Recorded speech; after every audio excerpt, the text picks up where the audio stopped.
Greg often says, "Tell me your habits and I'll tell you your future." Habits are the most important thing to determining the outcomes and the happiness of your life. Habits will make or break your mental, emotional, spiritual, social, physical, family, and financial life. Where you are right now and the quality and happiness of your life is a direct result of the habits you have had to this point.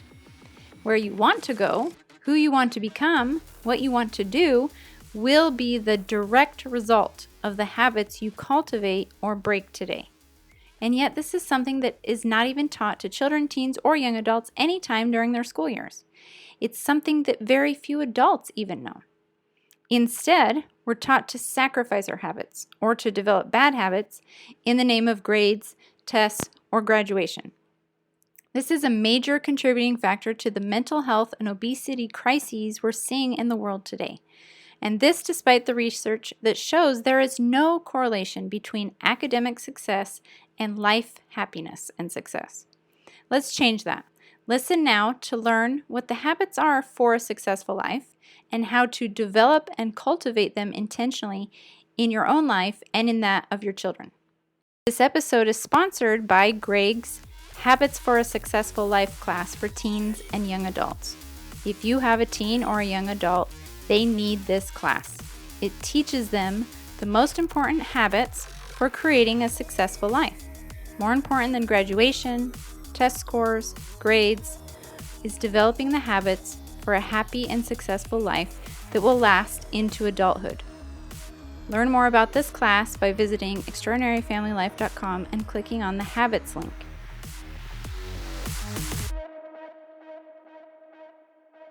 Hey everybody, welcome to another episode of the Extraordinary Family Life Podcast. Thanks for being here. We love you. We appreciate you dedicating time, because time is life. And so you're setting aside some of your life to listen to us. And we recognize that as a sacred privilege and honor. So we thank you for being here. Thank you for caring about your family, about your life, and wanting to be a better person. And we will strive always to not be a waste of your time, to share things that are actually valuable and make a difference.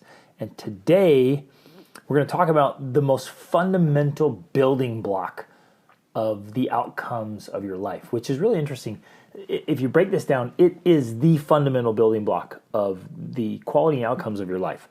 And yet, it's very rarely addressed and almost never addressed thoroughly enough. It doesn't have the focus and the emphasis that it should, and it often takes a very, very, very far back seat to other things, which research has shown again and again don't have that much effect on the quality and outcome of your life. Right.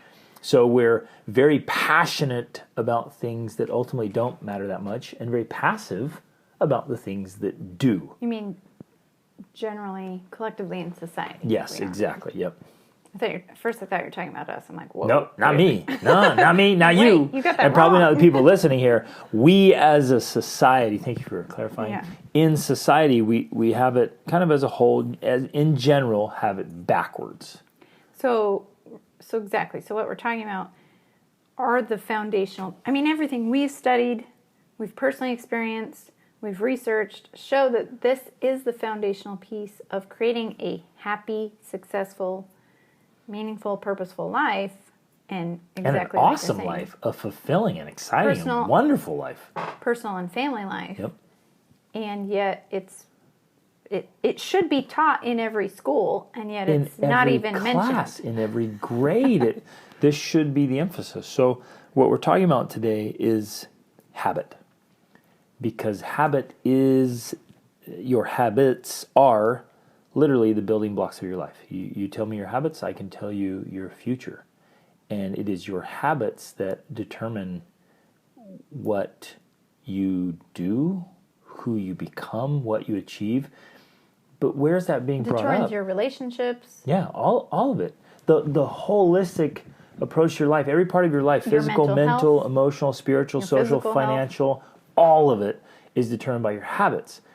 And we can break that down. And people sometimes they think, well, I don't have a habit for that yet. Wrong. You do have a habit. It's just not a habit serving This you. might be a negative habit. You have a habit. So people are like, well, I don't have a habit of going Working out. working out. Like, no, you have a habit of not working out. Exactly. Right? So everything you're doing is habitual, and it's trained into your brain. And at some point your body too. And your body, yes. Muscle memory. Yes, at a cellular level. Yeah. You get down to that physiological cellular level, the habits in your body. Even almost in your blood and in your cells. We could go deep into the science here around this. Well, but it's fascinating. It's not just in your head, but it's all throughout your body. Right. In for example, you could have a physiological response to the idea of working out. You might think about working out and your body will respond in a certain way, maybe with resistance or a sort of depression, like, oh, I don't want to do that, right? And so that's a habit right there. And that habit is preventing you from working out, which is preventing you from having the health you want. And so, yeah, it really goes deep when you get into it, that your body can literally respond in a way that's preventing or sabotaging your success and happiness. Absolutely. And your example right there is actually a good example of layers of habit. There are thought habits, there are feeling habits, and there are like physical action habits. Behavior habits. Yeah. Even spiritual habits, social habits. And oh man, what really starts to have such an impact is that our habits become subconscious or unconscious. They become automatic. And we end up doing things that we don't realize we are doing. This comes up all the time. You do something, you don't even realize you're doing it. It's become so automated, you're not consciously choosing to do things.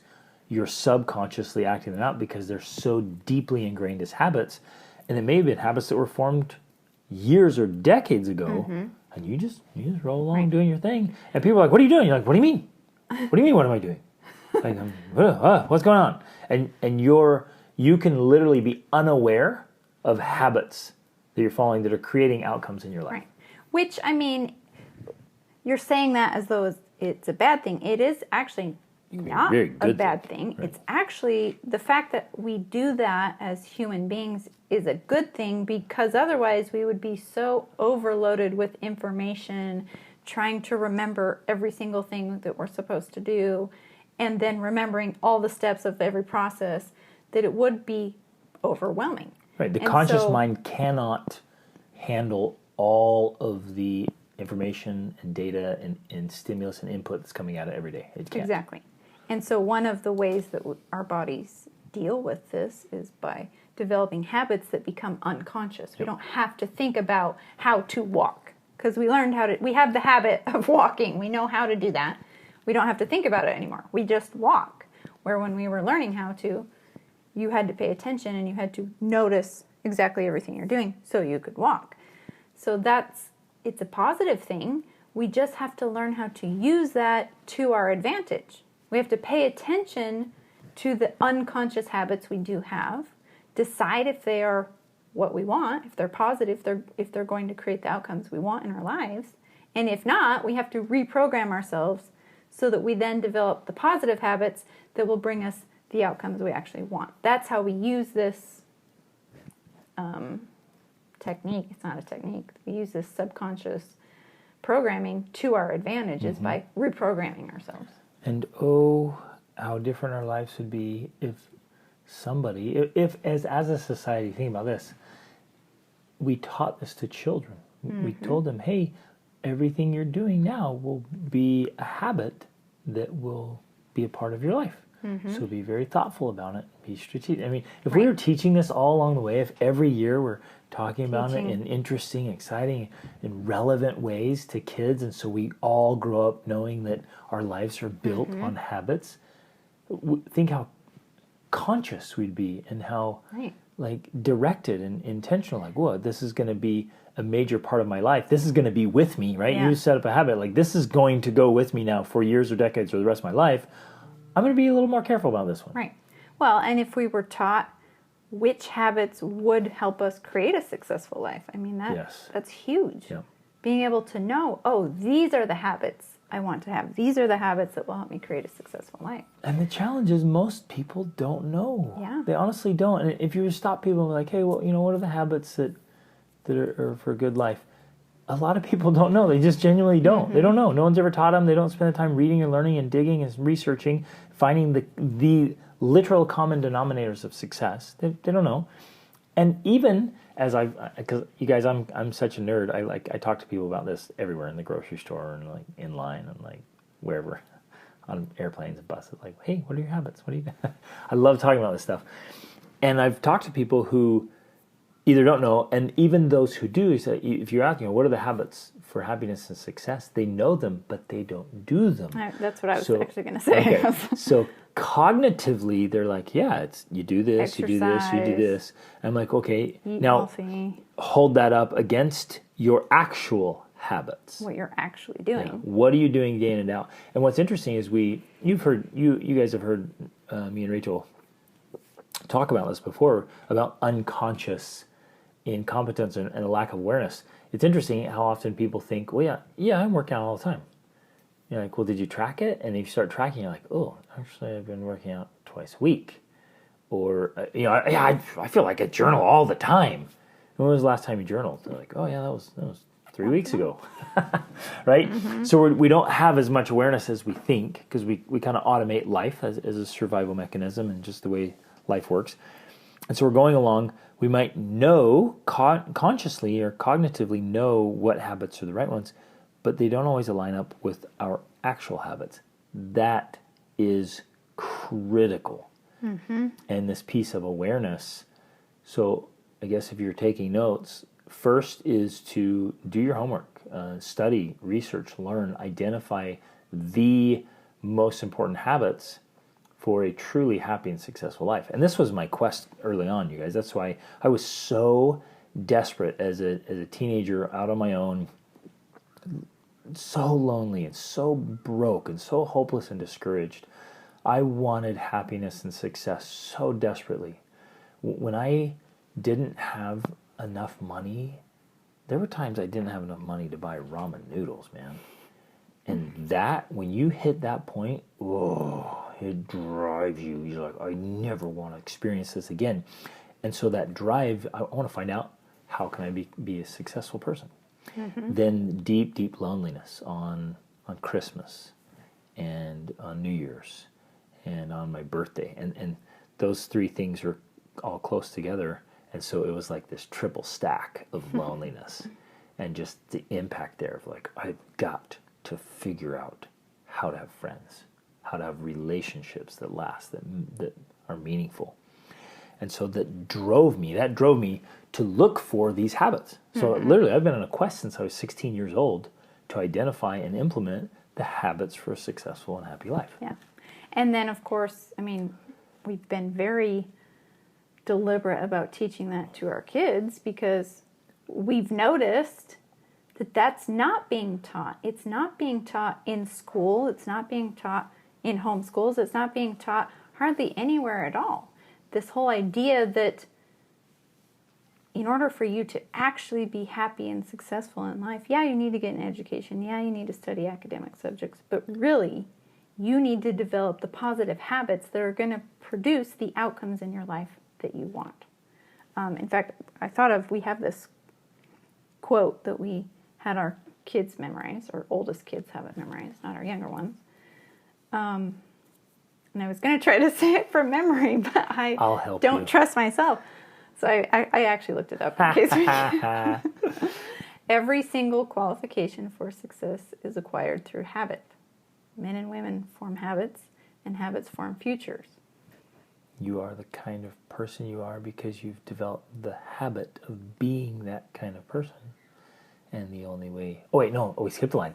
If you do not automatically form good habits... No, if you don't It's a good thing I put it up. Good thing. If you don't deliberately form good habits, then you unconsciously form bad ones. If you do not deliberately form good habits, you unconsciously form bad ones. You are the kind of person you are because you formed the habit of being that kind of person. And the only way you can change is through habit. Yep, beautiful. That's by Albert Gray in his masterful discourse called The Common Denominator of Success, which you can look up online. It's free and available. It's worth rereading a couple times a year. It's so good. So, I mean, back to this whole idea, which I want to touch on this academic, educational side of it, because I do believe that this is actually a faulty system that is producing some of the problems. Some of the problems that we have with our youth today, with adults even, with mental health, with, a lack of spirituality, for one thing, a lack of physical health. There's increased obesity. Like, we have a lot of challenges going on with young people today. And one of the reasons is because of a lack of focus on positive habits. In fact, it's almost the complete opposite. Because in school, including, maybe as young as elementary, middle school, but definitely high school and college, kids are taught, sacrifice your health, sacrifice your well-being, sacrifice your sleep in order that you can get good grades. You need to stay up late, you need to study, you need to do tons of homework, right? So that you can get good grades, so you can graduate, you can get a degree. And while, it's not like we're saying, oh, you shouldn't be learning, you shouldn't be studying. I mean, anyone that knows us knows that that's not true. We believe in education, we believe in studying academics, but it's this idea that we're putting that up on a higher pedestal. That the academic subjects, and more specifically the grades or the test scores or the graduation, is more important than your mental or emotional health. Well, and that's one of the things I was alluding to in the beginning, where we neglect things that actually make a difference, which is habits. And sleep. To the emphasis things like that, like sleep. On things like grades that research has shown again and again don't actually have any bearing at all on your ultimate happiness and success. So for more on that, there's a great book called The Millionaire Mind by Thomas Stanley. Which he directly explains that tracking academic success and good grades in school did not equate it had to zero correlation. Life success or and happiness. This guy's a professor. I mean, he gets academics, right? And he's not saying we shouldn't get an education, but he just said grades specifically had no correlation from successful marriages to successful businesses, to great relationships, to happiness. We don't. The research doesn't show any correlation in any of those things. And yet look at all the emphasis there. So I'm interviewing a gentleman here this week. Tomorrow, actually, I'm interviewing him for the Be the Man podcast.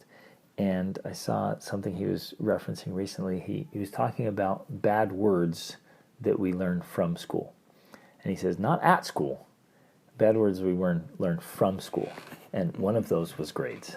That's a bad word you learn from school. And tests, right? And keeping up and fitting in. I mean, it's all these things, right? And we could come up with our own list of all these bad things we learn from school. But this is just one example of where habits they don't even get addressed. They don't even get brought up. In fact, they get, like you were saying, ignored. They install bad habits. Exactly.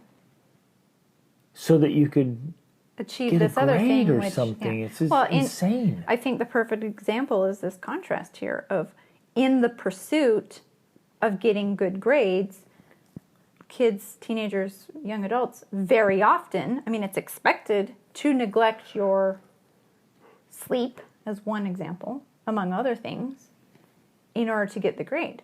Well, the research is clear that sleep has a huge impact on mental health.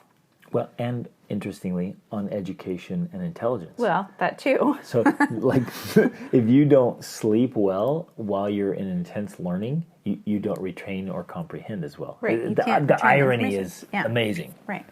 But let's just look at it from a mental health perspective. We're literally, in a roundabout way, saying neglect your mental health so you can get good grades. Yep. That's a messed up system. Mm-hmm. we're not teaching the things that actually matter and that actually make a real difference long term. Right. Short term and long term. And the social conditioning, whether it's blatant and obvious or kind of an undercurrent, is, look, go to school, get good grades, do what you're told, conform, fit in, do what you're supposed to do so you can get a job and, do your thing. That's kind of the underlying message, and some people are very open and articulate about it. Like, they say exactly that's what you're supposed to do.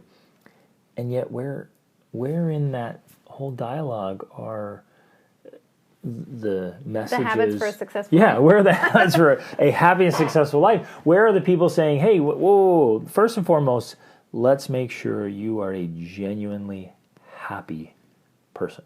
And here's how to do that. Yes. Get enough sleep. Well, no, beyond that, like, I was just thinking immediately of Aristotle's Ethics.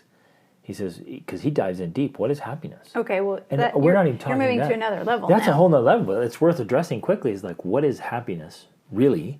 And he dives into that. It's beyond pleasure. It's beyond, like, food and things and experiences and whatever, these pleasures. It's way beyond that. It's deep happiness. And then he says the only way to be happy, and it's real deep thinking and philosophy here. It's amazing, is to be virtuous. And then he dives into what the virtues are. And if you dive into the virtues, the only way to have and acquire and keep virtues is through habit. Mm-hmm. It's your way of being that creates your life, right? And, there's so many great resources on this, and so many ways to address it. Mm-hmm. I feel like sharing a few books right now. We'll dive into other stuff, but I want to go through some of, like, what are these habits of a successful life, and then how do you actually implement them? But just at the top of my mind, Atomic Habits is one of our favorites. It's one of my favorites. By James Clear. The Power of Habit by Charles Duhigg. What made me think of this was the book by Og Mandino, where it might be, is it The Greatest Salesman in the World? Where he talks about make habits your master, right? Because, like, he's like, I will form good habits and make them and my master. habits will form me. Yeah, and so there's so many great ideas, great thoughts, great messages around this, and yet it's too neglected. So the reason I want to bring it up today, so many of these great ideas, and yet they're obscure. Yeah, like, who knows about them? It's almost like it's still a secret. It's one of these Exactly. secrets of success. Like, how in the world do you do that? So it's called a habit. Well, how do you form a habit? I don't know. What are these habits? Yeah. Well, your life is full of habits. So I guess through that framework, if I can just keep driving that home to all you listeners, everything you do or don't do is because of habit. Mm-hmm. Like, our lives are literally built on habit. And maybe we haven't thought of it that way, or thought of it that thoroughly, that every aspect of my life is habit. It's habitual.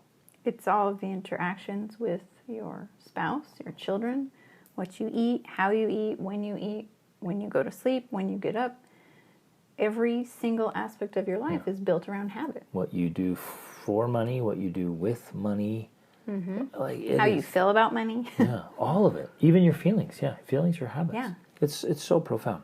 So when we started learning this, I started learning it in my late teens, literally, and I was like, wow, okay, this is huge. I want to start forming good habits. And I started working on it. And at a very elementary level, I remember hearing, like, oh, if you do something for 21 days, it'll become a habit, which that's not really true. But it's built on a truth that if we do something with repetition and emphasis, if there's more emphasis and energy and emotion around it, it sticks more, because the brain goes, whoa, this is important, and it makes it stick. But it's built on this truth of repetition. So early on, I was like, oh, I'll just keep repeating this. And fortunately, I started doing it, and so I picked up and deliberately cultivated and replaced some bad habits with really good habits. Mm-hmm. And it changed my life. So I wanted to start sharing this. And I started sharing it all over the place. And I became a teacher and just shared. And then I did more coaching and mentoring. I've been talking about habits for well over 2.5 decades. And I even lead a class now for youth. As long as I have youth and young adults in my family, I will lead a class for youth because it's fun. I love it. I love youth. I love young adults, Well, and they're in such a pivotal stage of life. and not just that it's fun, but it's important. Like Oh. the whole reason we started the class that you do is because we noticed habits are critical. Again, our whole story, and nobody's teaching it. Where are our kids going to learn this? Yep. They need to learn these habits for a successful life. We need to be having these discussions about these habits that they need to be having. And so, yeah, I mean, that's why we started the class. It led naturally to, well, we couldn't find it. So we're like, well, let's just create it. Who better to teach it than you? Yeah. And so we take these fantastic books and we use different books every class. And I've been doing this for years and years now. Probably at least 4 or 5 years. Well, no, but I was doing it way before that. Well, before we had teenagers, even you were. Yeah, I've been teaching youth and habits type classes, personal leadership, personal development, social skills classes for a lot of years. And then I was teaching youth even before I met you. It's true. I was teaching, and I was true. constantly teaching about habit. So I've been literally standing in front of youth since we've been married 21 years, and before that. So this stuff matters so much, and it makes such a huge difference. And I still get messages. This is so cool. I still get messages. I got a couple more last week from youth who are now grown, raising kids, saying, "Man, you changed my life. And I remember you telling your story and teaching these principles, and I'm still remembering those things and using those things in my life." So this stuff matters. And that's why we're bringing this up and why we're talking about this today is because it matters to you in every level of your life, and it matters to your children. Well, but so when you were talking about like you get phone calls, because the other phone calls you also get are from parents whose kids are in trouble. Like, unfortunately, you get quite a few of those phone calls or emails. And Which is, I want to make, it's unfortunate that that's happening. It's not unfortunate they're reaching out to me. So I just want to clarify, like, it's a sacred privilege. Right. And I'm grateful to help, and I'm glad they're reaching out for help. I wish they would have prevented it through good habit and instead of allowing it to happen through poor habits. But Right. Keep going. But I remember this was probably a couple years ago. In fact, I'm pretty sure it was before COVID. A mom had reached out, and her son had either was considering it or had talked about suicide. And obviously she was seriously concerned about this, because you should be very concerned if any child is talking about suicide. And as you were discussing with her, saying, well, what do you think you should do? Because that's the approach you take. It's kind of a Socratic approach of asking them questions so they're thinking of solutions, not that you're just handing them out. One of the things she said was, you know what, I really think I should take him out of school because there's, the influences there and different things had been happening at school, bullying, I don't know, something like that. So it was this clear insight that she had, but then it was so fascinating. Of course, you told me this afterwards, but then her immediate concern was, well, what about his grades? And here we go, back to this idea again that we're literally placing grades on this altar of like all importance when a life is on the line. And yet we don't want to sacrifice the grades in order to save the life, if required. And the truth is, we should be quickly willing to do that, to sacrifice the grades and even the academics if necessary in order to create true wholeness in a child. In a human being, in every human being. But that's a great illustration of how deep the programming is. Absolutely. And I would say habit.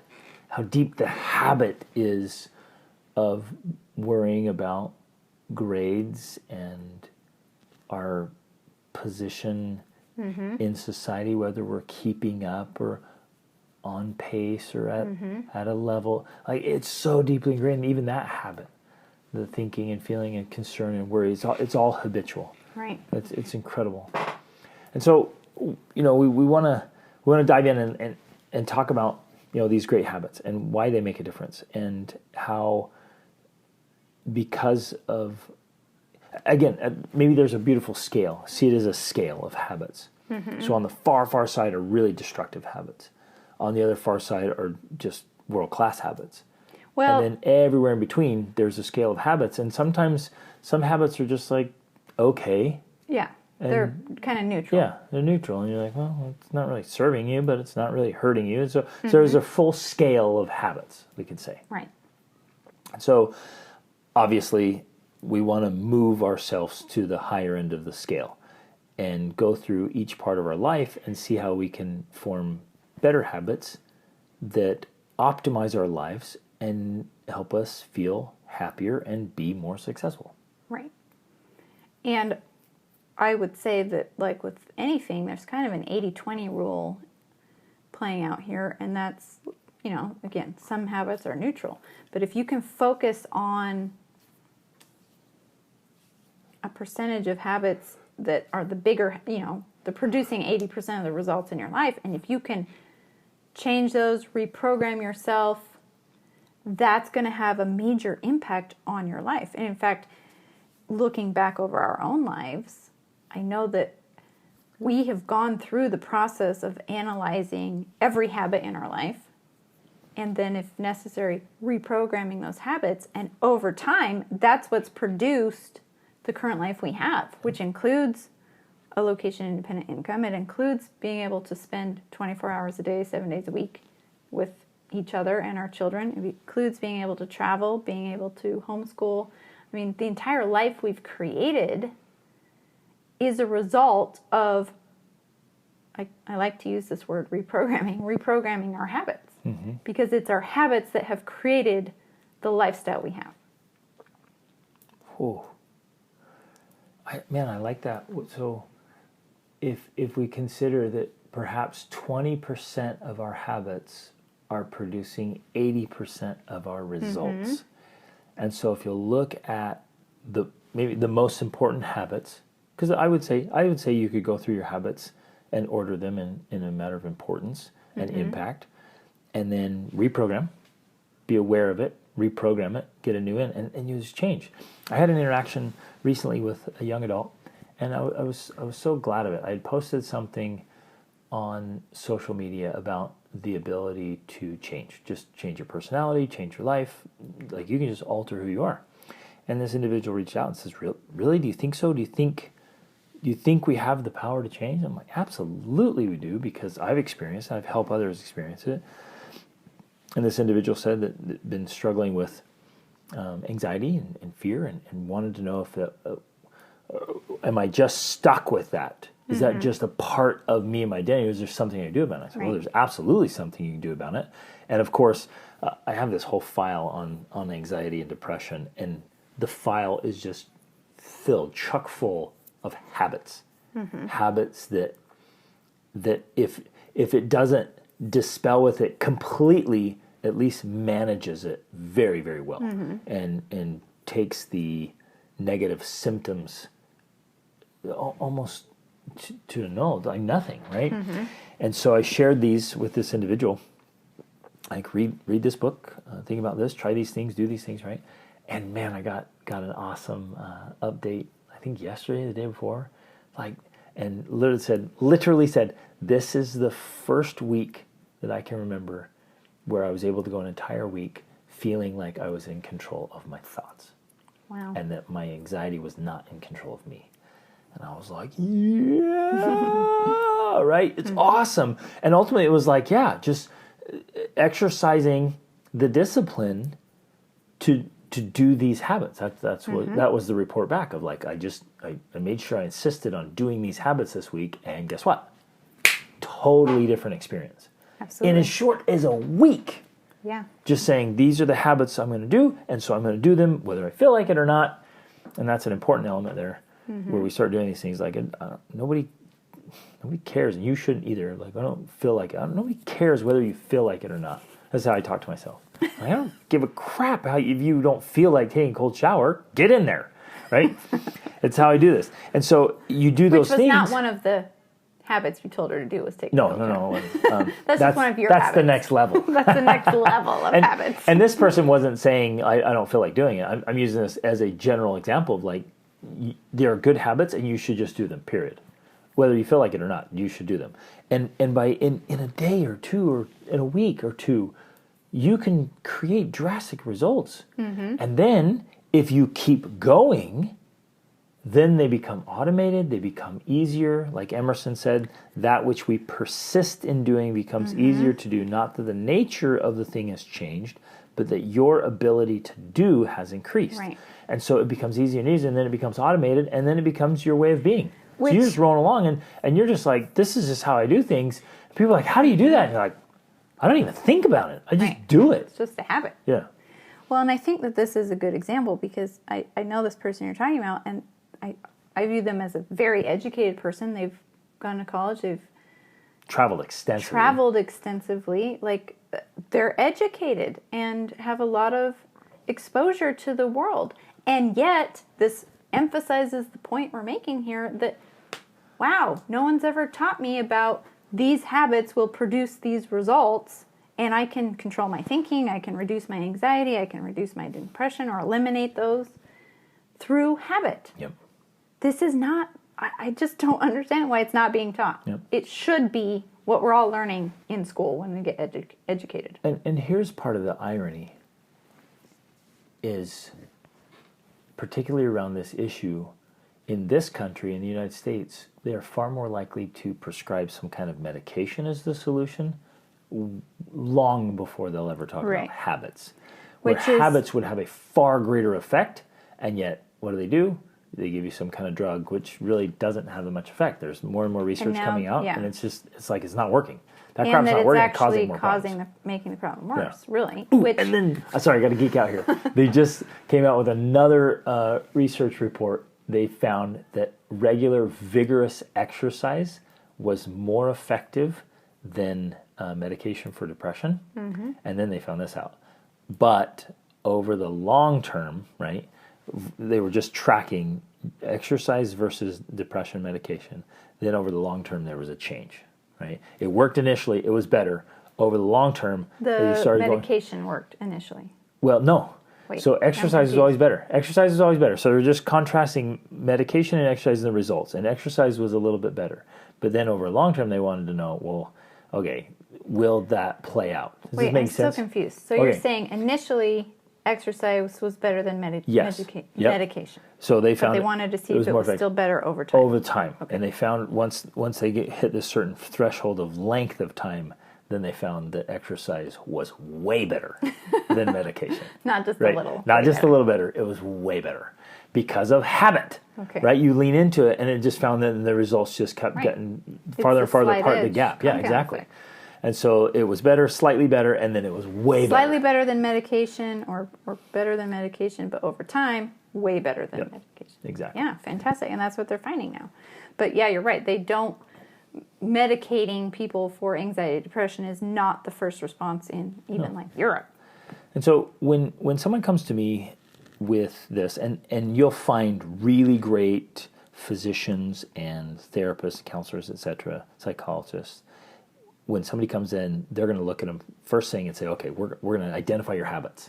What are you eating first and foremost? What time do you get up? Yes. What time are you going to bed? Those are huge. So I think this is a good time to go into that specifics. And, mentioning some of the things you told this person about how to deal with anxiety. Yeah. Well, and this is the stuff that I'm constantly talking about in the Habits for a Successful Life class, and I'm writing about it in the book I'm writing, and I'm with teaching your this all coaching the time. Clients. Yeah, with coaching clients, we're constantly going back to these fundamentals, and we want some magic pill, and we want some, quick, easy fix. Like, well, just tell me what do you do? I'm like, well, you need a new habit. You need a lot of new habits. Yeah, you need a lot of new habits. And that can be hard or discouraging to hear, and yet that's the best news anyone could give you. Say, oh, why does my life suck? Well, because your habits suck. That's why. Which ones? All of them. But start with these top 20%. You're like, oh, it's so hard. That's great news. If I could tell you today, like, hey, change these 10 habits, it'll completely change your life. That's fantastic news. Now get after it. Yeah, but it's hard. I don't feel like it. Do you know what's hard? Is living like that exactly. for the rest of your life. Yes, thank you. If you think forming new habits is hard, try living with your bad ones for the rest of your life. That's hard. That's brutal. And that's the truth about it, because we know people, friends, family members that are living with the results of years of bad habits, and it's painful. It's devastating. It's devastatingly painful. And it's painful to watch. Exactly. That's what I'm saying. It's painful to watch. I can't even imagine living through it. So the truth is, it's like pain. Wow, excuse me. Pain now or pain later, but there's going to be pain. Yep. So gladly would I accept the pain of forming new habits. And it's not even painful necessarily. It just requires effort and alertness, consciousness. You got to be awake and alert and aware. So let's dive in. Okay, what are they? First and foremost, it's going to be good sleep. And sleep before midnight. I was writing about it today. It's like, it's got to be before midnight. Get your behind in bed.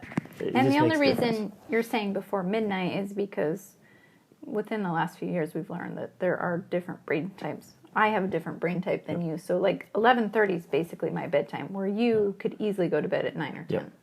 And again, you can condition this. If I try to go to bed at 9 or 10, I'm tossing and turning for an hour and a half. But I just saw some research even this morning where it's saying, look, if you can, again, condition habits, you can recondition your body to move that where you get up. Again, you have this habit without an alarm clock, you'll form a habit of getting up early and starting your day. So get good sleep. And again, the way you sleep right now, the quality of your sleep, the time you sleep, it's all habit. It's all just been trained. It's all conditioned in. And so you can form new habits of sleeping well and sleeping a good amount of time. Which I do think, while you and I prefer to not get up to alarm, that's our preference, and we have a lifestyle that allows that, I do think when you're training yourself to sleep, you should get up to alarm, because it's going to make you more tired and it's going to make it easier for you to go to bed. Well, and you'll form a habit. So I used an alarm and set it at a certain time. It was that time every time. No weekends off. Like, just keep setting it, live by it. And then I got to the point where my body would wake up every morning at that time. Right, without the alarm. Without the alarm. It was amazing. It was amazing. And I often would wake up a minute or two before the alarm would go off, and I just lean over and turn it off so it didn't disturb you. Like that, it's incredible. So the body can do amazing things like that. 2, make sure you have good habits built around food in your relationship with food. So food is a relationship. Eating is, is part of life, but it is a habit. Like what you eat, how you eat, when you eat, those are all habits. How you feel when you eat. Yeah. How you feel about what you eat. Emotionally. So those are all habits, and you can transform them. If you've been an emotional eater for whatever reason, and this comes up a lot with people I'm working with, we dive deep into like, well, what is it that's there that for you about food? And for some people it's nostalgic, and they eat something there. For some people it's this lack or scarcity mentality that drives them to eat. For others it's discouragement. They turn to food as a sedative or a soothing thing. Or others is like, it's celebrating, like food is just so happy to them that every time there's anything good in life, they have a happy life, and so they just keep eating and eating. But it's all habit. All that's habit. So form really great habits around food. And the body will adjust. So I do intermittent fasting. I was driving back from Krav Maga today.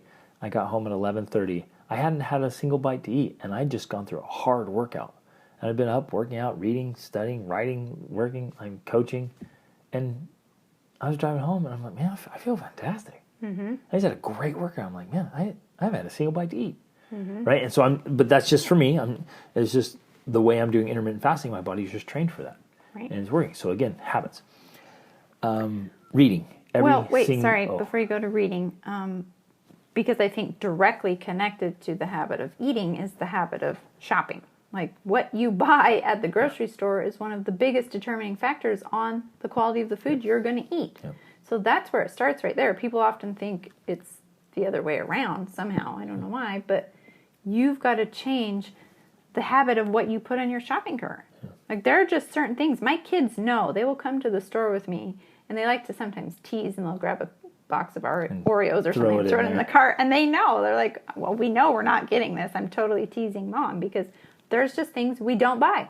We don't buy any junk food. We don't buy anything with vegetable oils in it, or they never do that high when they're fructose with me. corn syrup. I think they would know I'd put them in an arm bar right there in the aisle. Like, don't you ever Or smash the cookies in their face. Don't ever put this in my presents.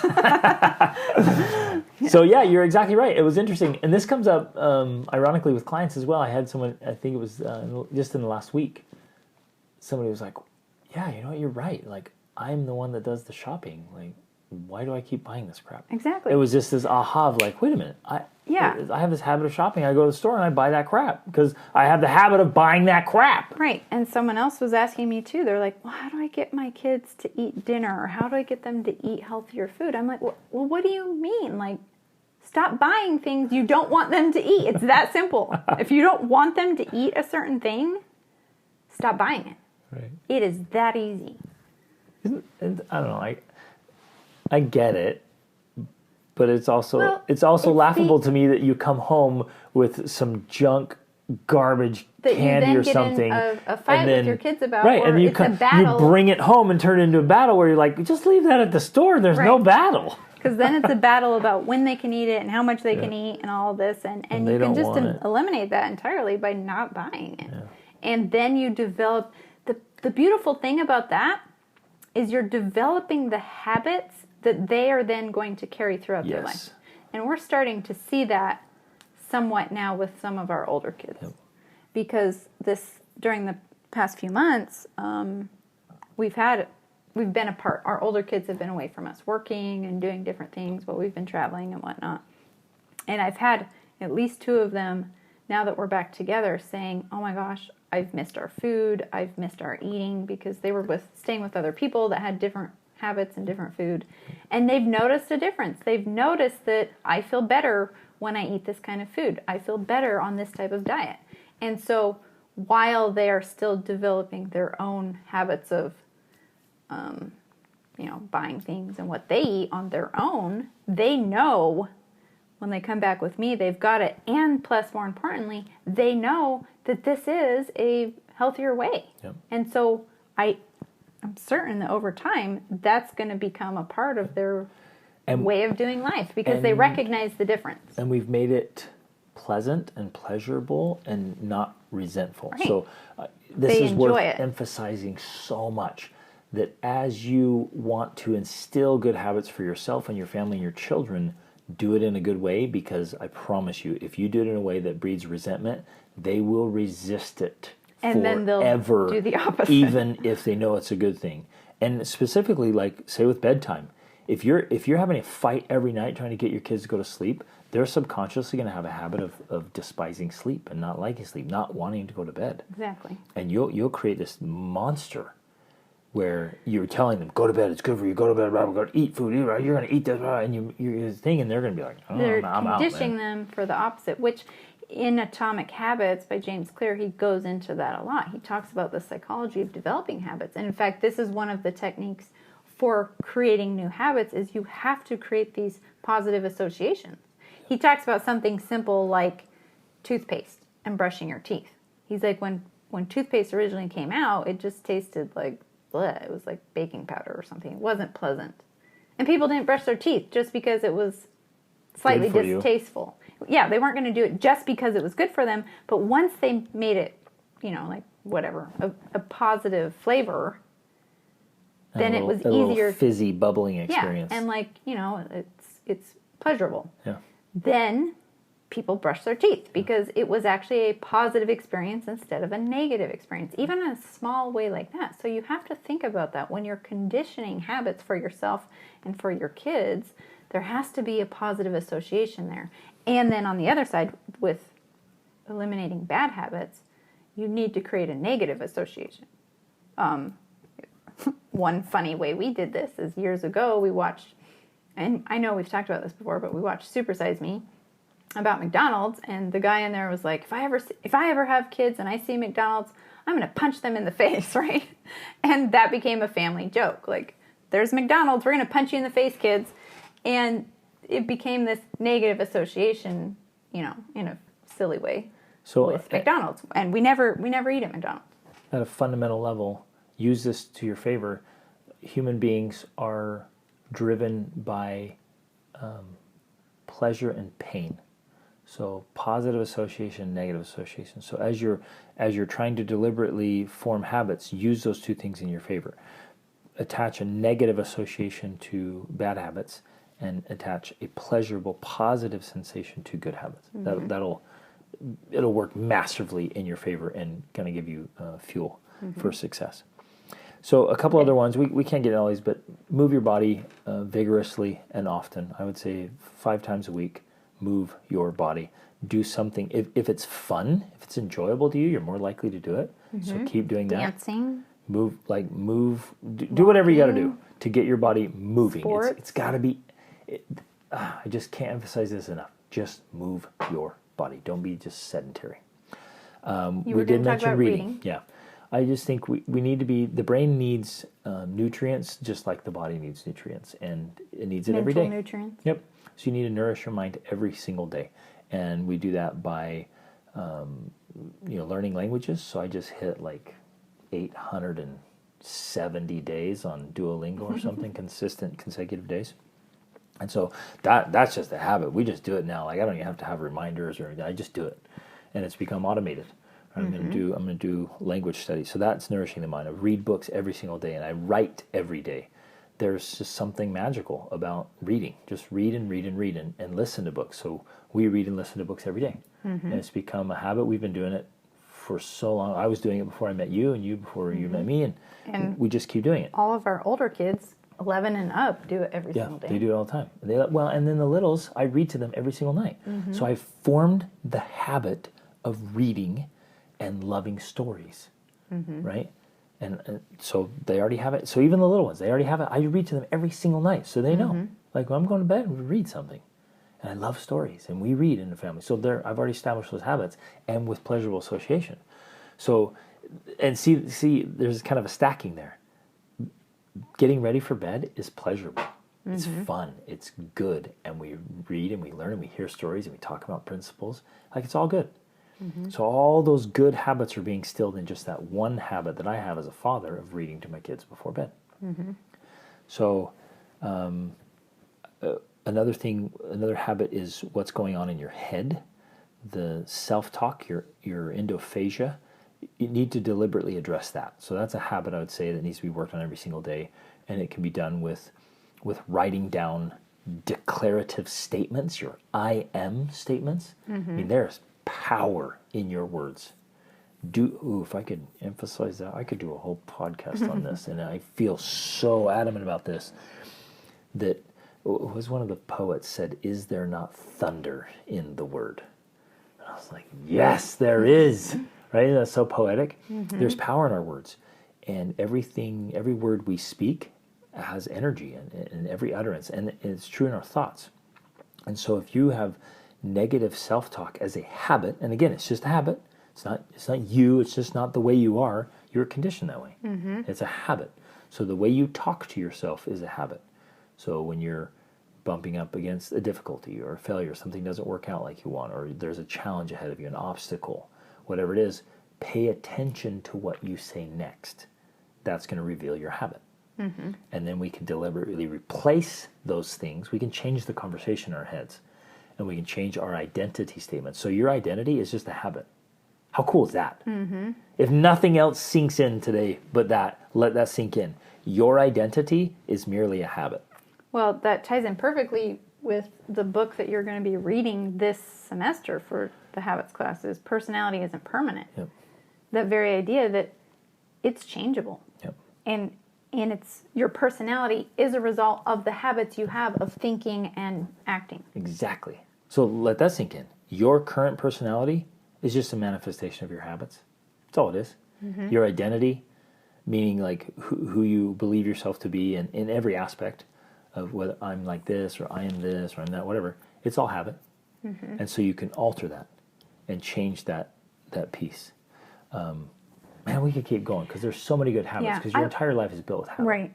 I would say that, though, if we're going to focus on, if you're going to talk about one of the 20% that produces 80% of the results, that right there is one of those things. Yeah. If you can learn to change your endophagia, your self-talk, that has a massive impact on the results and outcomes of your life. Absolutely. And that's definitely something I think that's always... That's the rudder on a gigantic ship. Take the biggest ship in the world, has a little rudder in the back that's minuscule in comparison to the size of the ship, and you just shift a little bit, and that ends up turning that whole ship. That would be it. Yeah, and I think that's definitely something you probably spend most of your time focusing on when you're teaching the habits class, because getting teenagers to understand that and to realize that's huge. Yep.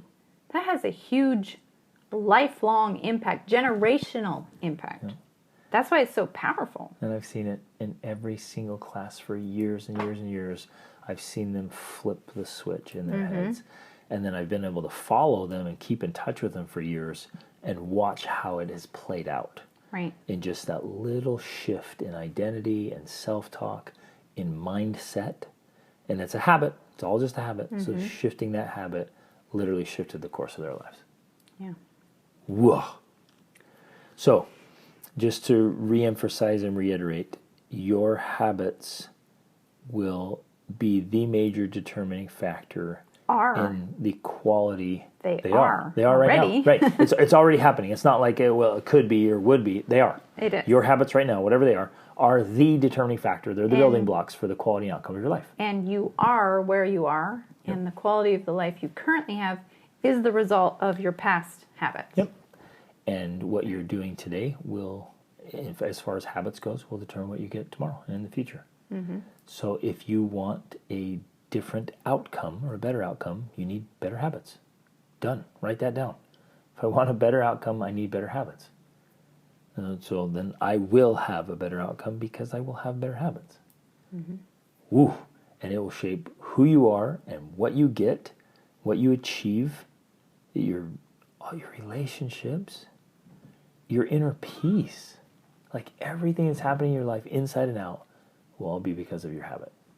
So get dialed in on those habits. Identify the ones you want and just start working on them. And do a replacement act, right? It's not like just dropping a bad habit and leaving this void. Because like Albert Gray said, it'll automatically fill with a bad habit again. I keep mentioning this book because it's one of my favorites. He talks about a lot about that in Atomic Habits, is how to do that. Yep. All right. Thanks, you guys. Thanks for listening. If you like the podcast, make sure to subscribe. If you haven't subscribed yet, leave a rating up to 5 stars on it. Share it with friends, family, colleague. Connect with us online and social media, however, and just be... Which is greg.denning on Instagram. And World School Family. And thanks for being a part of our community and for sharing this, spreading this message. This is one, like we talked about being, this is one that needs to be emphasized and focused on more and more and more. And so join this mission and this movement. Let's share this stuff and get it out there so there's an appropriate amount of emphasis on the importance of good habits in our lives. Thanks, you guys. Reach upward.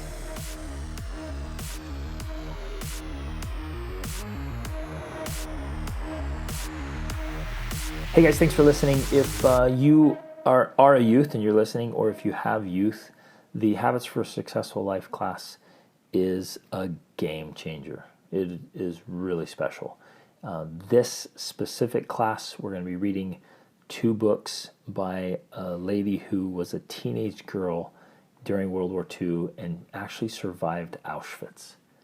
Unbelievable. And then she became a psychologist, and so she's teaching these great habits, especially habits of the mind and life and of how that builds in there, plus personality is impermanent. So you can jump into that class. There's no better way to get around a great group of youth from all over the country and often a couple of different nations. Join in and be a part of these great discussions where we make it fun, we make it engaging, we laugh together, we cry together, we read, we write, and we just engage with each other, build friendships, and form habits that genuinely will lead us to a happy and a successful life. So extraordinaryfamilylife.com is where you can find those. We'll put some links in the notes and jump in. The class fills up quickly. It's always been really popular and youth love it. So jump in there. It's for youth and young adults, really anywhere between 14 and even up to 24, where we're all just getting prepared to launch into life as adults successfully with habits that bring us happiness and success.